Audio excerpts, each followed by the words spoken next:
പെരിങ്ങോട്ടുകര ദേവസ്ഥാനം ദക്ഷിണാമൂർത്തി സംഗീത നൃത്ത മണ്ഡപത്തിൽ ഞായറാഴ്ച രാവിലെ മുതൽ നടന്ന സംഗീത കച്ചേരികളിൽ മാസ്റ്റർ കൃഷ്ണദേവ്, ആദിത്യദേവ് വി പുന്നേറുക്കുളം എന്നിവർ പാടി.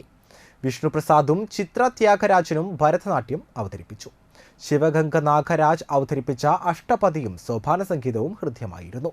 തുടർന്ന് മണ്ഡപത്തിൽ ശ്രീഷ്മാചന്ദ്രനും ശിഷ്യരും അവതരിപ്പിച്ച ഭരതനാട്യവും ചെമ്മാപ്പിള്ളി പാരിജാതവും അരിമ്പൂർ മഹാവിഷ്ണു ക്ഷേത്രം മഹിളാ സമിതിയുടെ തിരുവാതിരക്കളിയും നടന്നു.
Jump